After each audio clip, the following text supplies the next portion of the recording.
All right. And we are live. Hello, everyone. Happy Wednesday. Welcome to today's webinar. My name is Heather Grant. I'm one of the community admins here at the Maintenance Community by Upkeep. Thank you, everyone, for joining us today.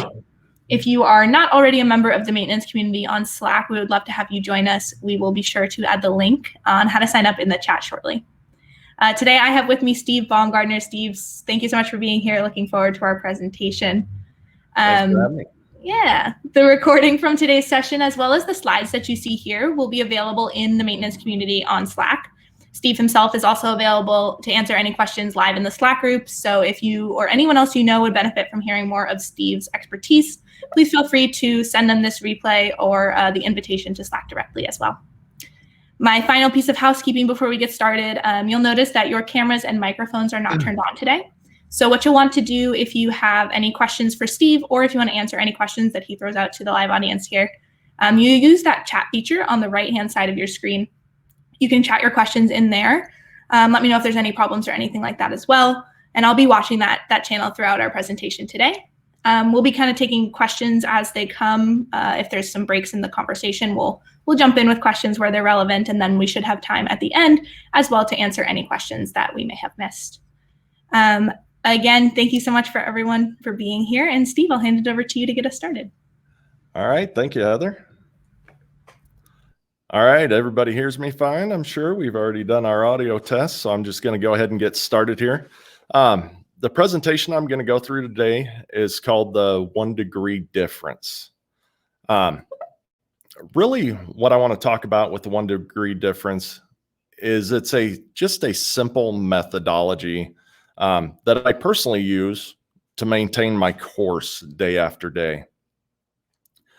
So I want you to take a look at this map and imagine that we're going to go from St. Augustine over to Dakar. Hopefully I said that right. If not, correct me. But looking at the map, it's a pretty straight course for the most part, right?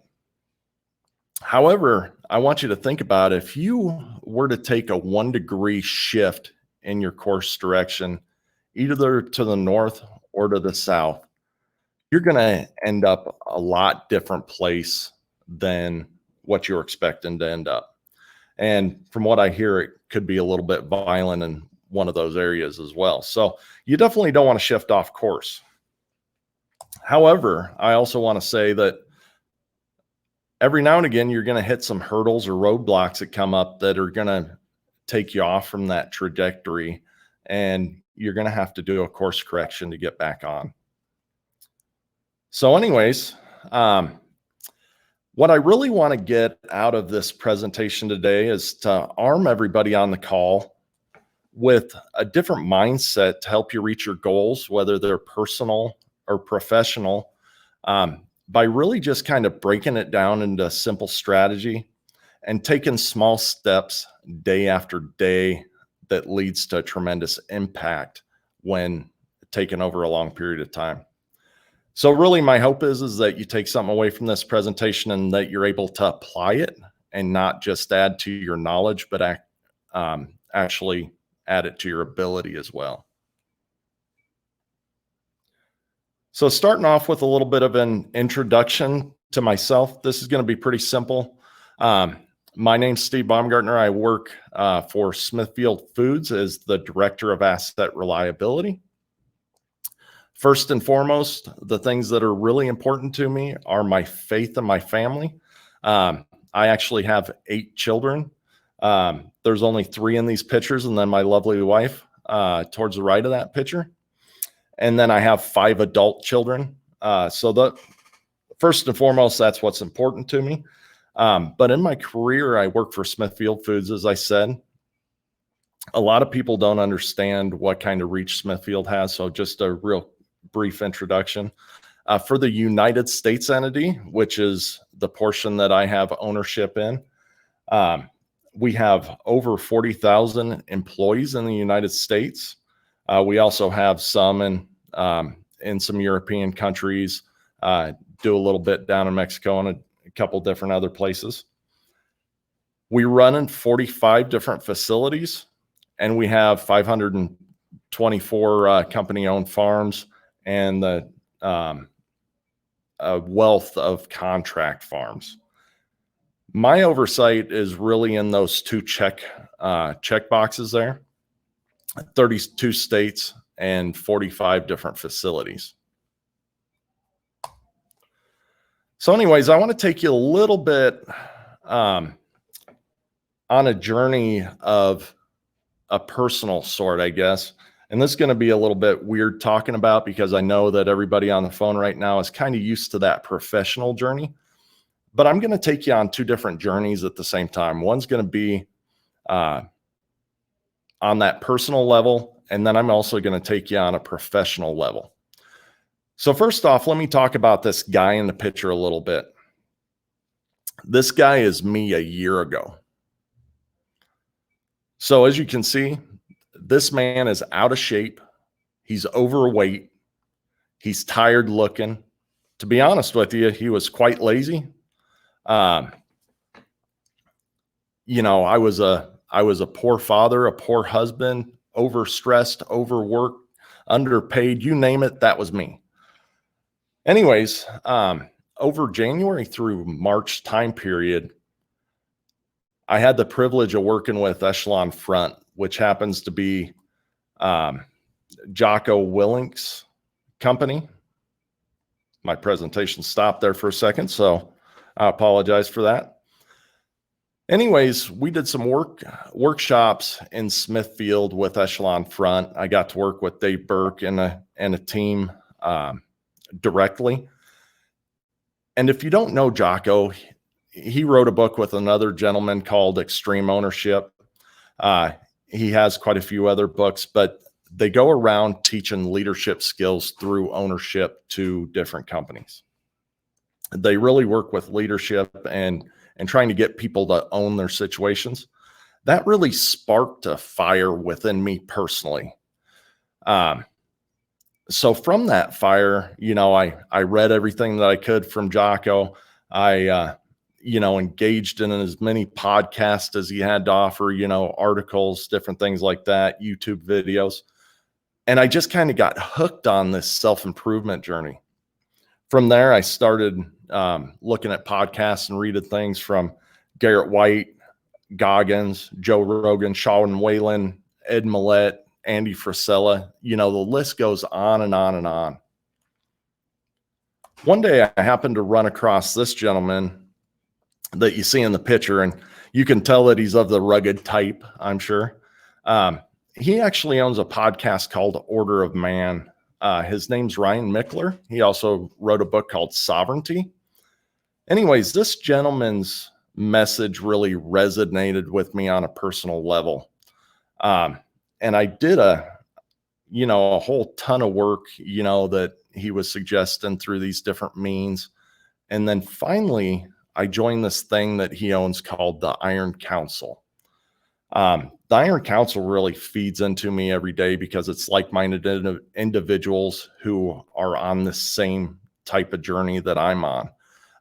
But it gives me a lot of focus and things like that. The reason why I bring up these items is really that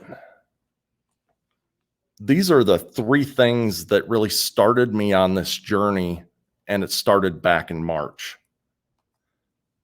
From there, I got to this point in my life, and I just took this picture in a hotel room last week. The reason why it's kind of weird looking is because I had to filter all the light out of the background, so ignore that. But I want to talk about the transformation from the picture on the left to the picture on the right. There was 70 pounds worth of loss in between those two pictures. And most of that didn't come in within the last year, but the last 5 or 6 months. I started college back up. I'm closer with my wife and children than I ever have been. I'm stronger in my faith life than I ever have been. I exercise daily. I lead a highly capable team at work. I got the promotion, you know, in the last year that I'd been passed up for 2 times before. I'm organized. I'm financially stable. I wake up at 4 a.m. every day and I go to bed at 10 p.m. every day, and every minute of every day is productive. Which of course leads to that happy family life that I showed you before, and also leads to a very successful career. The one just feeds into the other. So now talking about the professional voyage as well, like I said, that personal journey has done me wonders and has sparked something within me. But professionally, it has done the same thing. So for Smithfield Foods, my role in the company is really articulating the vision and the mission of Smithfield through the ranks of the entire company, and really making sure that it's magnified down to what does that look like for maintenance and reliability strategies. Now, I say I do all that, but all the credit goes to my team. And I want to introduce these 4 people to you. Like I told you, we're over 50 strong in plants. We oversee a couple DCs. There's a ton of work that these people are doing. But I'm going to start off in the 12 o'clock position with Miss Paula. So Paula came to my team in December of 2019. Going clockwise, we have Steph. She joined my team in November of 2019, really became active in December. At about the 5 o'clock position, we have Jim. Jim actually was employed by my team in December and came board right about March of 2020. And then you'll see at about the 6 o'clock position, my newest member, who is happening to be sitting in the room with me right now, Mark, who came from Marshall Institute and joined my team in February of 2021. Anyways, I want to take you on a little bit of a journey of their accomplishments. I mentioned that these people really all came aboard within the last, 12 to 15 months, right? Or I guess it's been a little bit longer than that now, but you get the point. They really were really fresh in 2020. Paula came out of a plant. She was supervising people. She had some background in some autonomous maintenance. Steph was a continuous improvement and industrial engineering specialist. Jim was a plant engineer, and Mark, of course, was a consultant. Anyways, on the training end of things, investing in your people is paramount, right? So 3 out of the 4 of those individuals that run the entire nation for me have been maintenance and reliability management trained, which is a coordinated effort in between Marshall Institute and NC State. One of them actually has passed the CMRP. There's 2 others that are slotted for their test right now. All 4 have been trained in preventive maintenance optimization, and we have actually refined a process down that they can facilitate and mentor other people as a train the trainer program. And then recently we have had all 4 of them trained in planning and scheduling facilitation. Excuse me. So that's their training. You're probably thinking, yeah, that's all fine and dandy. Everybody gets trained. What are they doing with it? So anyways, I had mentioned that we had built a strategy around that preventive maintenance optimization. What we call it in Smithfield, it is our program. It's called the PM Blitz strategy. It is based in between reliability-centered maintenance and preventive maintenance optimization. With that strategy, this group of 4 people have already implemented at least 1 workshop in 26 sites. Some of those sites have multiple workshops conducted, and they've already done enough train the trainer type events to certify 12 people in the PM Blitz facilitation. So now we've made disciples of this program, and they're going out and working with their groups and their teams within their facilities to implement this PM Blitz strategy. We've done an entire SAP PM implementation with training in one of our plants this year. We've implemented Prometheus's preventive maintenance manager implementation and trained the entire organization on it.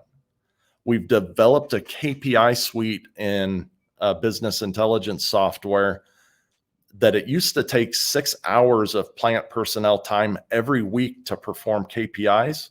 And we've eliminated that time at the plant so that they could focus on higher end things. And we've taken that on ourselves and made it automatic so that we have the KPIs that we need to run our business. We've developed a team of plant personnel that participate in what we call the Reliability Advisory Panel.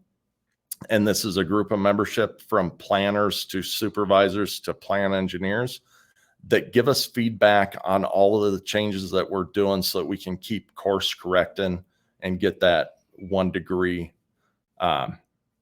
course correction when we need it.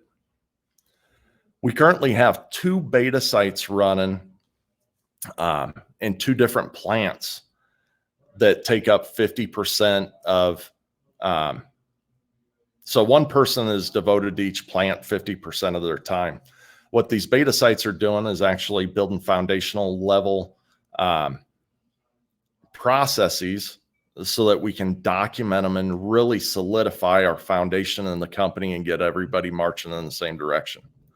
A result of that, of course, is going to be a well-documented package that we can leverage across the enterprise. We also provide support for all of the processes, asset management strategies, SAP PM, Prometheus ERP, and Prometheus Preventive Maintenance Manager. All right, that's all fine and dandy too, right? We're out there doing a lot of stuff. I just looked yesterday at the first quarter of 2021, and the early indicators are already stating that an overall improvement in uptime across our company is already at 6%. If we narrow that down to just a mechanical focus, we're at an 8% improvement.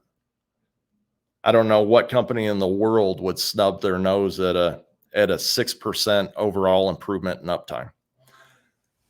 Anyways, did I mention we were also going through a pandemic in 2020? I am very proud of these 4 individuals. I can't state that enough, but I'm going to get into the presentation rather than keep on bragging on my people. So I want to ask a question right now, and I'd like people to kind of just answer it in the chat box if you could. But seeing that personal transformation that I did or the professional one that my team has gone through across our entire enterprise, narrow that down to your scope. And it can be either personal or professional, but what kind of difference would that really make in your life? What would it mean to you if you could make those kind of transitions in your life with whatever it be?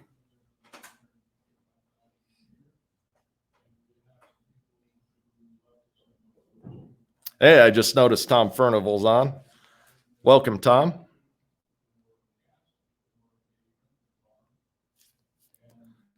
All right, I'm not getting...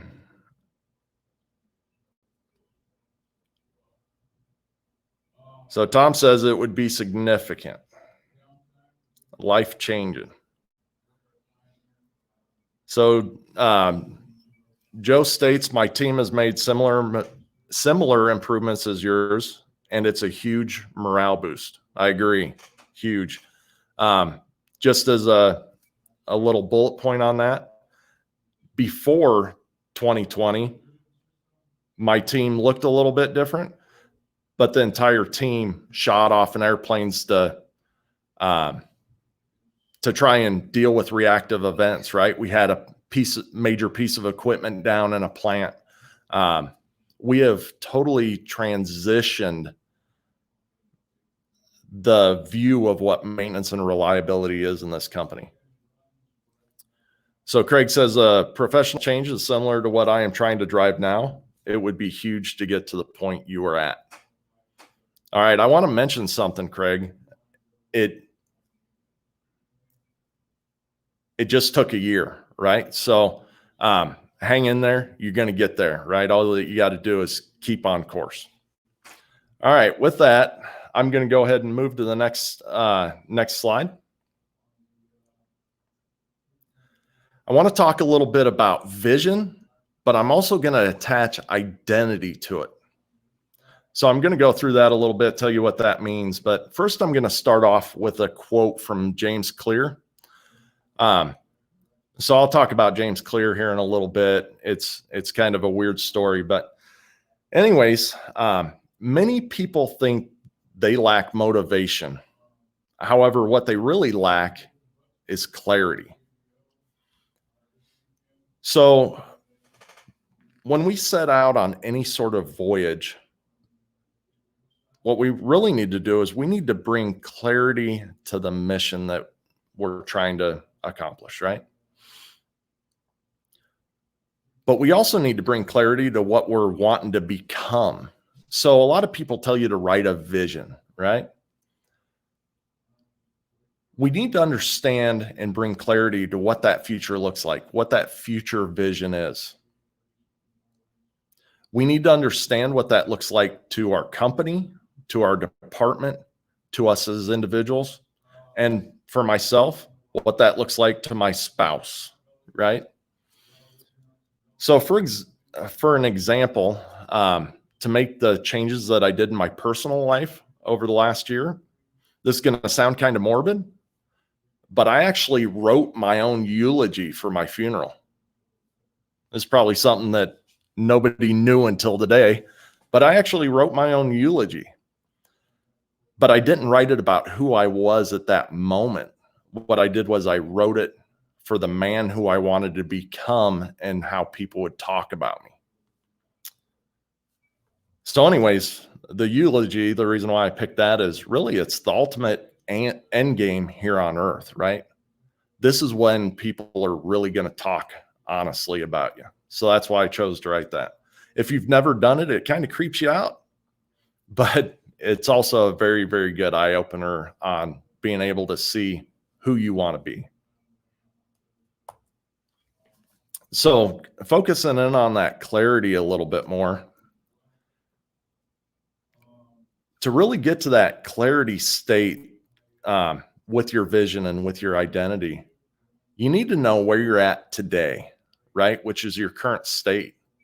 You also need to know where you intend to go, which is your vision. So on that personal level, that eulogy showed me my ending point. I knew where I was today by stepping on the scale, by reviewing how much time I was spending with my family, the state of the relationships that I was in, different things like that. With work, I can tell you right now that our company is still not where I want it to be as far as reactivity, but we have metrics that are showing us where we're at the current state. I also know where I want to take this company as far as maintenance and reliability. I shouldn't say where I want to take this, but our shared vision of my entire team. And it aligns with the entire vision of the company. So I can tell you that the company, it wasn't very hard to align to what the company wants as a whole, because they want to see reduced costs, increasing uptime, producing more, providing capacity, right? So one thing that I want to mention on a professional level is you got to be very cognizant of the desires of the company as a whole. Because if you don't align your mission to the vision of the company, you're already going to sink your boat.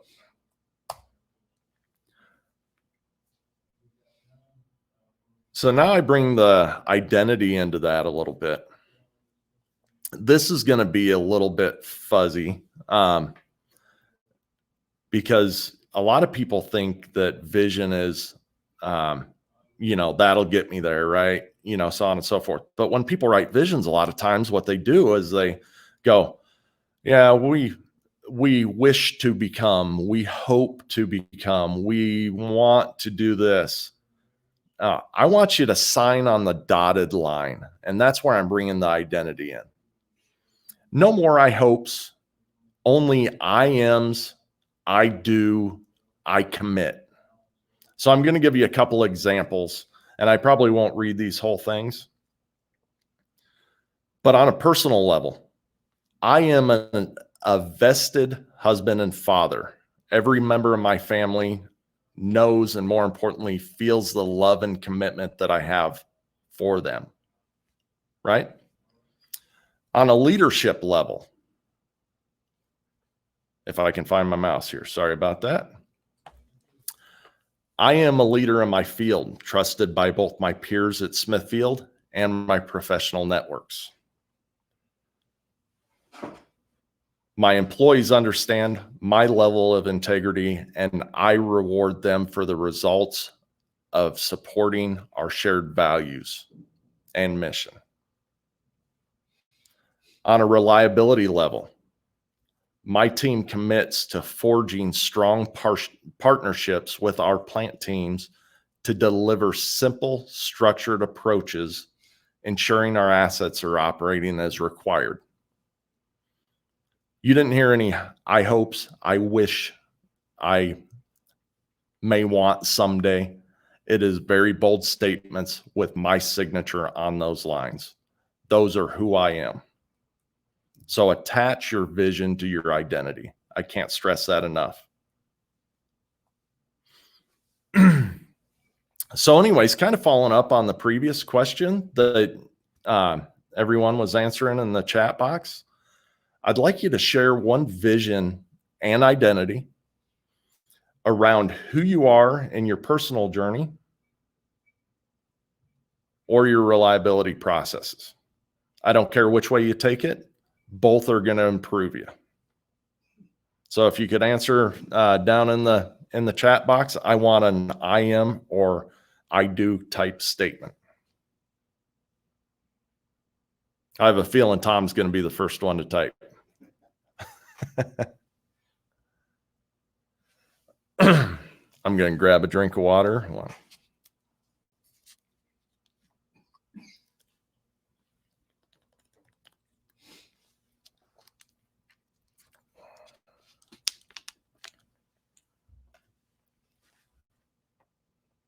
This one's a hard one because you're signing that paycheck, right?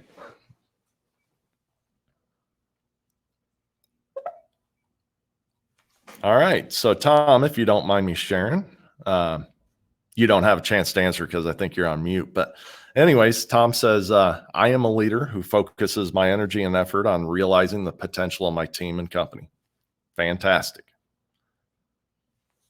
Nice. I got another one coming in. So respect and leadership. So Stephen, if you could just rewrite that in a way that says what you do, right? Or who you are.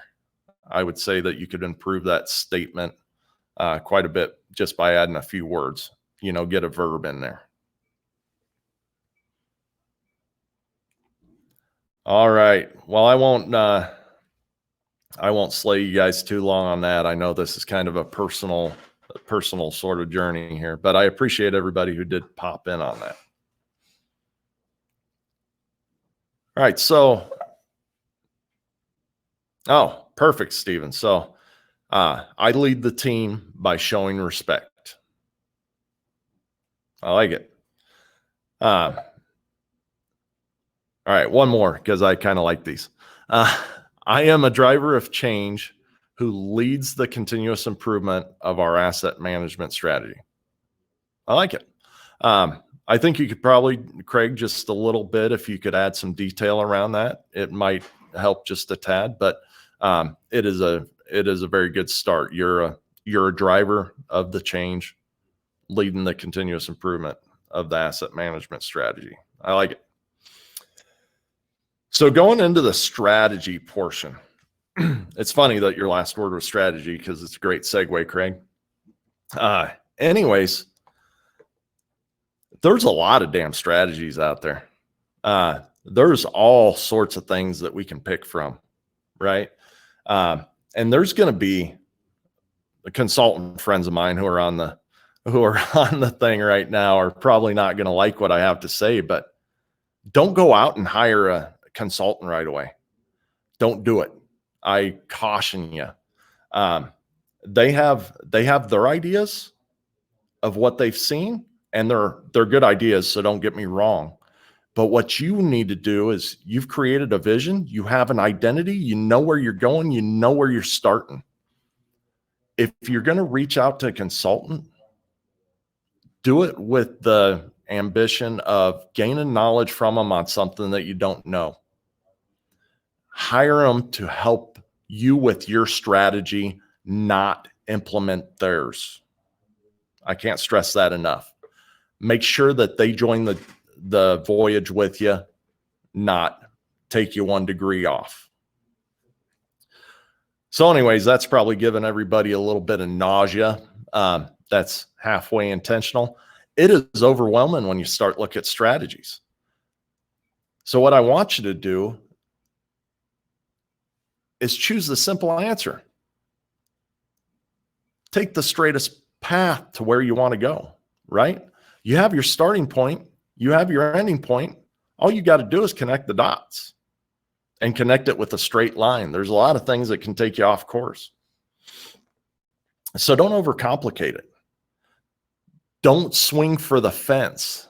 And that sounds weird. Everybody wants to hit the home run. The home run's going to come. Your company, when they start seeing your improvement efforts and you can drive a couple of percentage of uptime or capacity or whatever you're going after, they'll reinvest into that, and you can drive it even more. But once again, don't rely on the home runs. That'll come.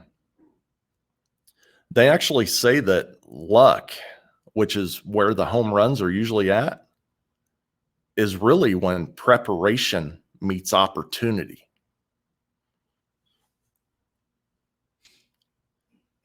So get the mechanics right, I guess, is the overarching point that I'm trying to make on this slide.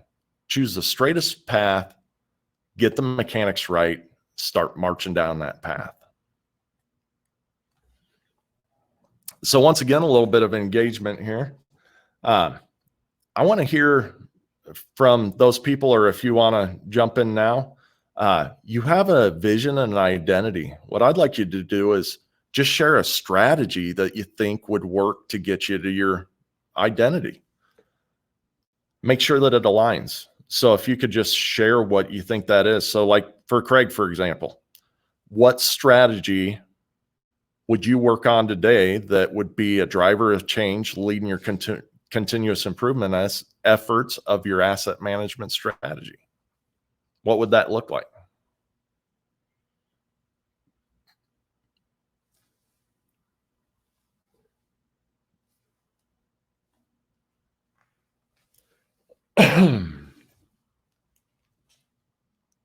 By the way, the air is dry in Nebraska today.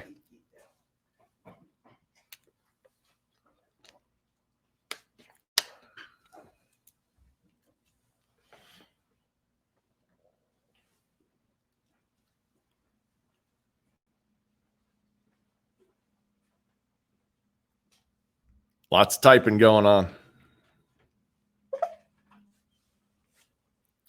All right, so Craig, tough to say. We need to work on standardization for one thing. So pick a specific area or equipment and work on standardizing job plans. All right, so that's a nice focused strategy, right? I like it. Looks like the rest of my typers dropped off there. All right, if I see any more, oh, there's another one. Tom says, an element to supporting my vision of realizing my team's potential is to first understand their own professional vision of their capability and potential. So really make sure that they're aligning with you, Tom, right?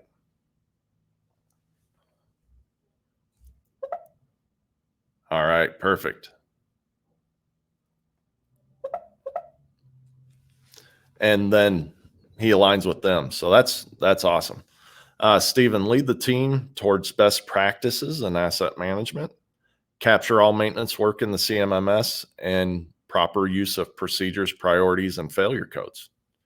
All right. So something that I want to point out, and what Stephen just said, is there's nothing in there that you don't have control over today, right? It's probably training your people, setting expectations, that sort of thing. There's nothing that anybody said so far that you need to go out and spend $1 million on to change your environment. So excellent answers. I definitely appreciate the participation. The next area that I want to go into, we've talked about vision, connecting it to your identity. We've picked some strategies for where we want to go. The next thing is I want to talk about habits. And this one, I'm probably going to give Tom a big head. Anyways, because the first slide in this section, Tom actually posted this on LinkedIn the other day. And if you don't know Tom, he gave a nice leadership mindset presentation for Upkeep just a couple weeks ago, I think it was. I watched the replay, so I'm not really sure what day it was. But go check that out if you can. A lot of good points in there and a lot of similar points of what I have. But anyways, Tom posted this quote that he wrote up on LinkedIn the other day, and it's genius, right? Our habits can produce excellence or mediocrity, excuse me. So choose wisely and live purposefully. Now, I wish he wasn't on mute, because his accent and everything would have made that sound so much better than mine. But anyways, what I'm going to say is habits are key, right? And what I really gained out of this is exactly what I've been saying, is align it with your identity, right? Live purposefully. So I want to go back to the personal journey for just a little bit. So when I look at that, my identity within my health is I am a healthy man with the ability to take part of any activity that my family asks of me, right? One thing that absolutely drove me nuts was when my kids would ask me to go out and play hide and seek with them, jump on a trampoline, you name it. And I just didn't have the physical ability at 300 pounds to do that, right? So anyways, I attached that to my identity that I'm a healthy man. Healthy men don't sit around and eat greasy cheeseburgers all day, or eat 3 pieces of cake, or, do whatever. They go out and they stay on diets. They eat salad. They live purposefully. They exercise, all that kind of stuff, right? So my strategy behind that was I'm going to pick up some weight loss habits, and I'm going to do some exercise. The habits that align to that are really just smaller sections of that strategy. They're just little parts of it. Those habits and daily routines help move us along that journey. So once again, that's a 70-pound loss that you're looking at in that picture. I also put this on because Mark told me to. My chart over on the side, it shows my weight loss, which I didn't start tracking until later in the game. But my pant size also went, and this should resonate with the guys because this is a pure measure for men. But it went from a 42-inch waist, and right now I'm looking at cashing in my 36s and going down to 34. But anyways, what I really want to get out of this slide is kind of show you what that looks like in a visual form, how those powers of habit really march me down the path. I also want to mention that there was no overnight successes in all this, okay? That is very important. Habits, well, I'll get to this, but Habits don't change things by tomorrow. They're a compound interest of improvements.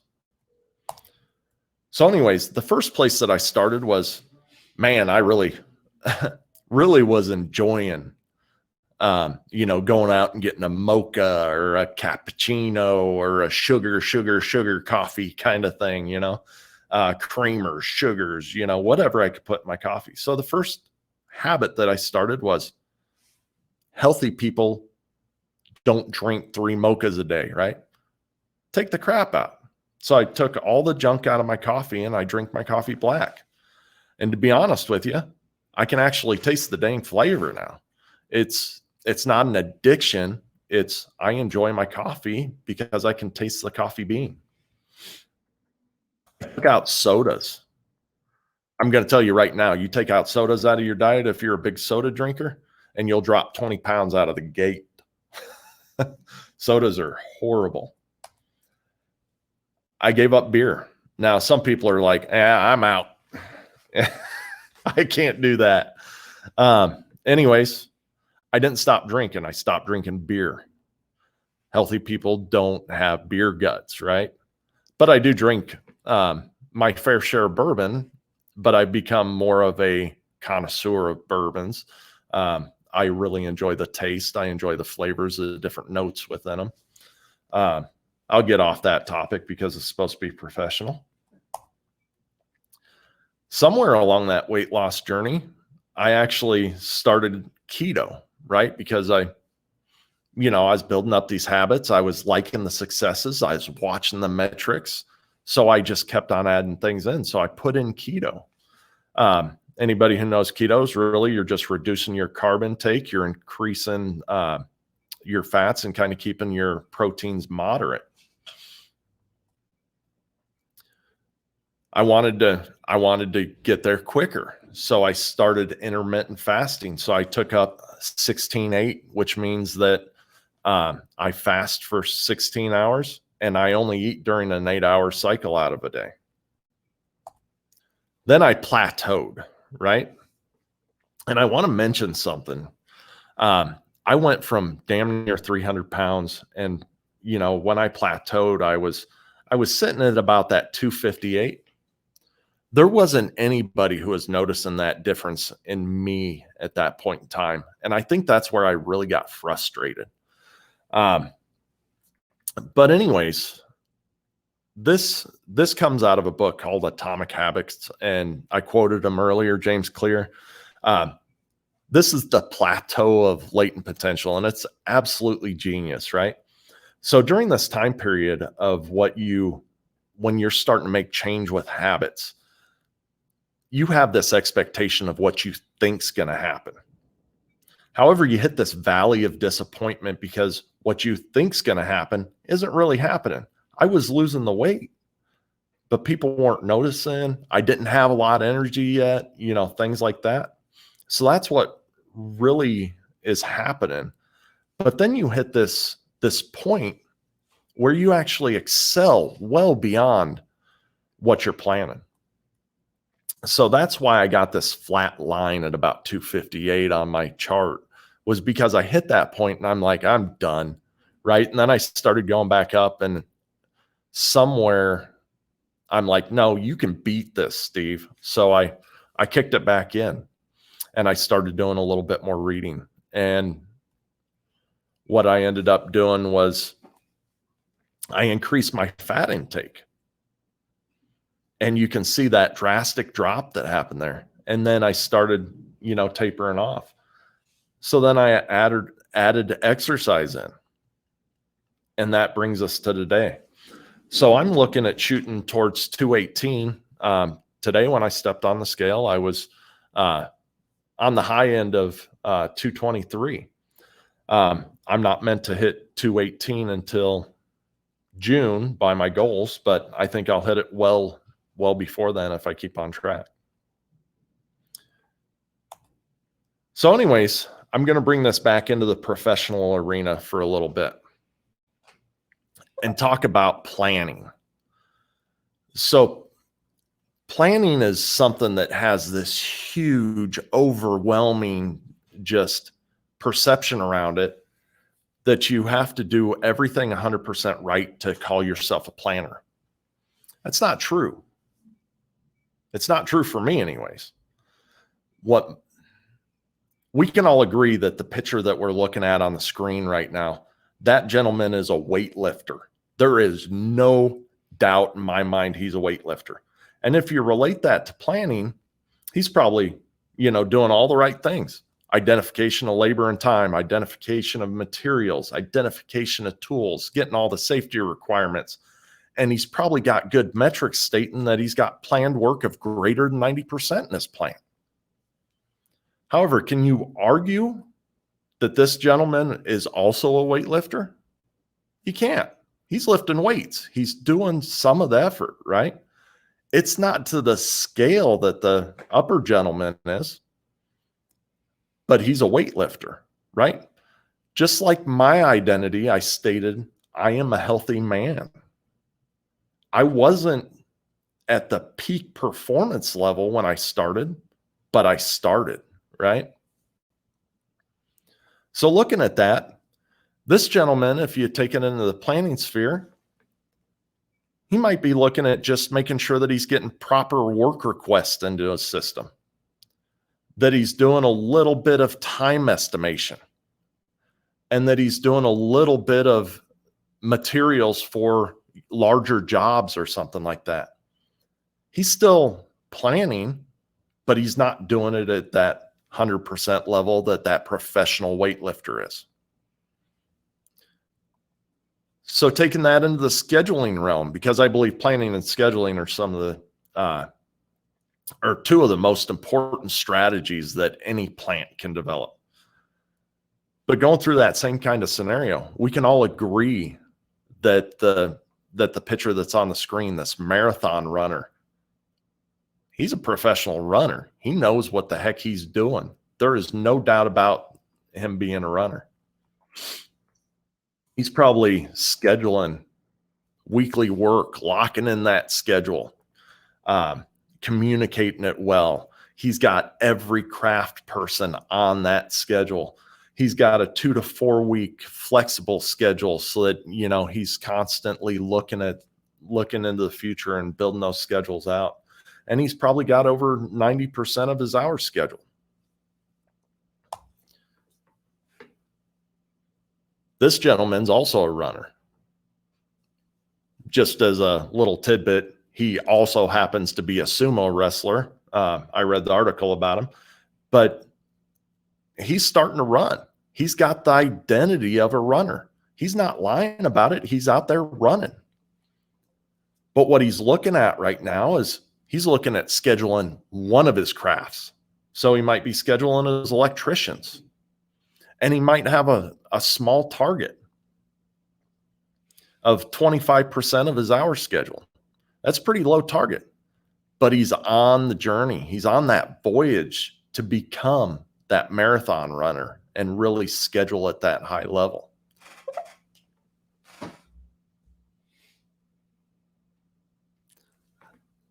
I like the second image too. I think that gentleman he's showing what it's all about, right? I mean, he has chosen that identity and he has accepted it. He's smiling and he's out there running. He's accomplishing something.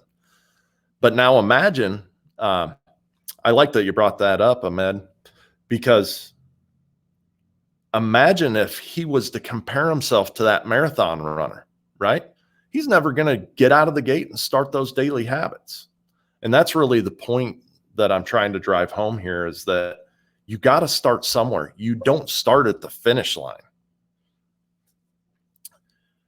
You start at the start and you take incremental successes until you get to that finish line.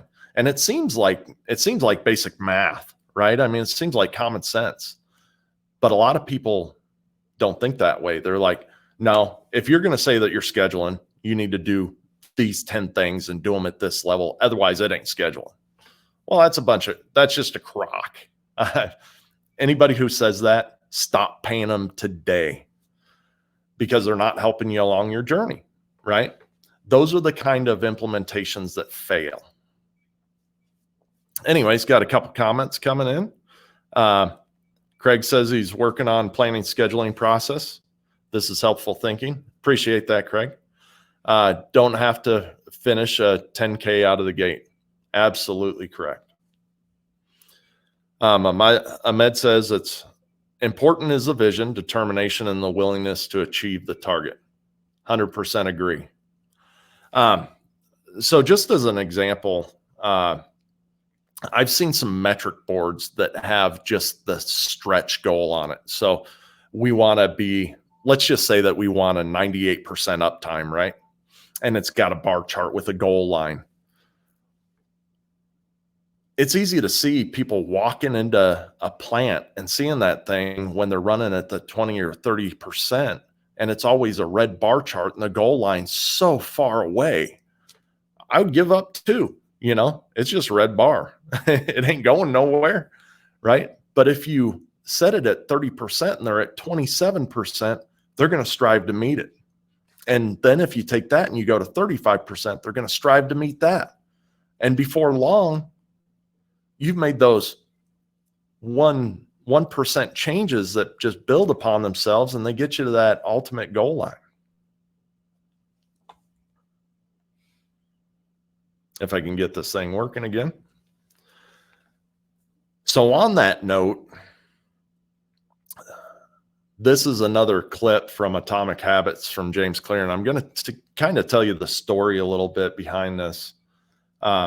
So I just recently started reading this book, Atomic Habits, after my year-long journey. And it's really weird because in that Iron Council, what it is it's a group of men who break up into small teams, and we work on 4 different quadrants together. And I'll get into that here in a minute. But I had never read this book before. And, but I started on this journey, right? And Tom Furnival and I were talking, I think it was last week, and he asked me if I read this book, and I had just purchased it, and it was on the seat of my company car. And I'm like, no, but you know, the write-up that I saw of it and the recommendations that I've heard, it's exactly what we believe, Tom, you know? But anyways, everything that I'm finding in this book right now is, it just complements what I've been doing, right? And what I think and how I behave. But anyways, this chart is very important because once again, it's not about the home run. It's about the swing. It's about the mechanics of the swing. So once again, luck is when preparation and opportunity meet. And that's shown in this graph. So I'm going to start off with just the math behind, if we get 1% worse every day, you follow that line and you're going to end up, what is that? 0.03% worse by the end of a year, right? If you get 1% better every day, you continue on that march, you set those habits and you increase those habits and you just keep on adding to it every day, you will be almost 38% better. And no matter what you're doing by the end of the year, that's tremendous. Can you imagine if your planning efforts were 38% better or your scheduling efforts were 38% better? It would be earth shaking, right? So anyways, I want to talk about a couple daily habits, and I know I'm running down on time here, get a little bit passionate about this stuff, but these are just a couple of examples. On the left, you'll see my work journal. A couple things that I really, really believe in is, number one, I write down all of my appointments for the day, and I have those little triangles to the left. This is an adaptation of bullet journaling, and I've just made it my own over the years.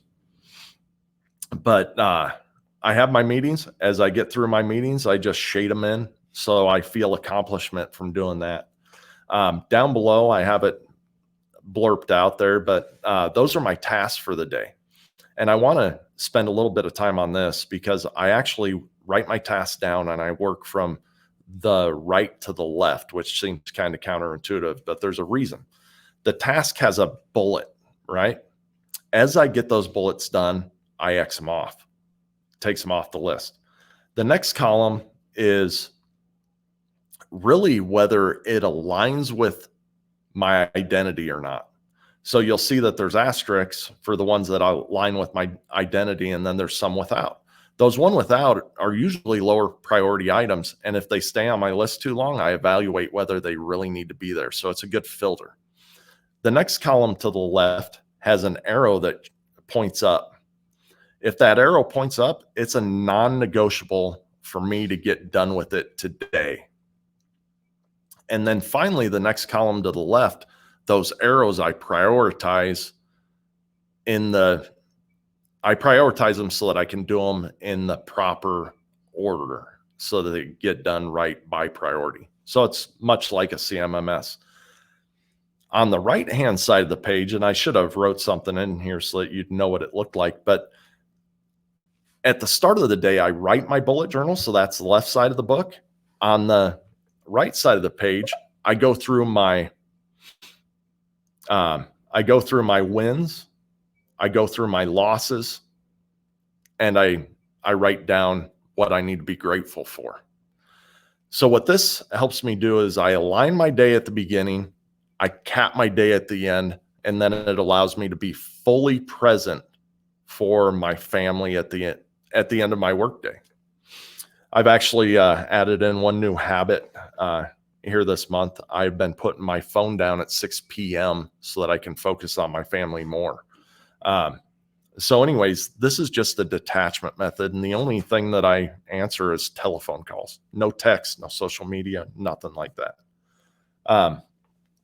Anyways, on the right-hand side, Ahmed, I'm sorry about the diary image here. There's some confidential information. So I actually did the image clarity thing on purpose. On the right-hand side is my personal battle plan. As I said in the Iron Council, we deal with 4 things. It's calibration, connection, condition, and contribution. The reason why I put this up here is because you need to have incremental goals. You need to track your progress. You need to have checkpoints. It also needs to be simple and clear. So as you can see let's talk about my connection objective, right? So be more present to my family. That's what I want to do. My primary tactic is that at 6 p.m., I'm going to put my phone down and I'm not going to pick it up again. Every day I check the box whether I've completed that task or not. So that gives me those incremental successes. This runs for 12 weeks. So what I want to have at the end of 12 weeks, or at the end of my next checkpoint, which is 1 month, I want to have 30 out of 30 completions. So every 30 days I do a checkpoint and I review every week.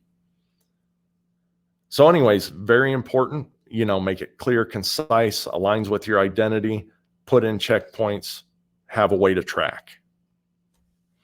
Once that your habits become second nature, you don't need to track them anymore. You just do them. So not the last thing, but getting to the end here, this is something that takes a little bit of time to go through. But anyways, this is the habit loop. Ahmed, yes, I actually just recently started doing that on the weekends. I keep the same routines in place because I realized that lazy Steve came out in nights and weekends. Anyways, the habit loop and the 4 laws of habit, I kind of tied these together. This is also James Clear's stuff. But you start off with a cue, which induces a craving, which gives a response, and then finally a reward. So for example, you might have a bad habit like chewing your fingernails. Oh, it's time to do my budget. That's the cue, right? You have that appointment calendar come on. Your craving is to reduce that stress. The response is that I chew my fingernails. The reward is that the stress is relieved. right? So that's how bad habits get started, right? Good habits work the same way. So the cue is I might have my dumbbells sitting in the aisleway to get to my desk. That's the cue. The craving is I want to be healthy. The response is that I lift the weights. The reward is that I can feel it in my body that it's working, right? My muscles are, feeling strained, but that good strained, right? So on the cue portion, you need to make something obvious. On the craving, you need to make it attractive. On the response, you need to make it easy. And on the reward, you need to make it satisfying. So I'm going to skip over this one, but I would like you guys to reflect on this a little bit since I'm going a little bit over time. Look at your habits, write them down. Just take a day and take a look at your habits, write them down. Which ones are taking you off course today and which ones are supporting your identity? And then implement this model to change those, whether they're bad or whether they're good. So if they're bad, on the cue, make it less obvious. On the craving, make it less attractive. I think you get my point. But what you're going to do is just do the inverse of doing a good habit. So kind of in summary here, what we went through is you need to have mission clarity, right? You need to bring clarity to build your vision. You need to attach that to your identity so that you can build simple strategies. And then you simply just figure out what habits are going to drive those strategies that drive your identity and your vision, and they're very clear. So you can see how that kind of, you work from the top to the bottom and then you just work right back to the top again. But if you can go through those simple steps, I guarantee you that you'll hit that 38% success rate. Hope that made sense to everybody. Sorry, I had to rush there a little bit at the end. Also apologize for going 3 minutes over, but if the moderators don't mind, I will gladly answer anybody's questions or any comments that anybody wants to say in the chat. We might have time for one final comment, but Steve, thank you so much for a wonderful presentation, really thought-provoking and super vulnerable. So thank you so much for sharing a bit about your journey in an effort to inspire a bunch of others here today. I really appreciate the time you took to put this together and spent with sharing with us today. Yeah, definitely appreciate it. Yeah, we have one final question from Ahmed, and then I do want to, put a pin in it and take the rest of the questions offline. But how long does it take to kind of get a habit done, form a habit from that start to finish in your cycle that you showed? I think that really depends on when you go back to this slide. I think it's really a mathematical problem of how obvious you make it, how attractive you make it, all those kind of things. If you really hit those bullet points, it doesn't take very long to really nail it down because you want to do it, right? But there's one guy that's struggling right now in the men's group that I'm part of, and it's because he doesn't like doing it, right? So anyways, make those as attractive and rewarding as possible, and you'll make it. Awesome. Well, I hope that helped answer your question, Ahmed. If anyone does have any further questions, remember that Steve is available in the Slack community as well as on LinkedIn. I'm connected with Steve on LinkedIn, so he is available offline for any further questions, or if you want to talk to Steve about any of your own journey items that you're going through. Thank you once again, Steve. Thank you, everyone, for joining, and I will see you all next time. All right. Thank you. Thank you. Have a great rest of your Wednesday.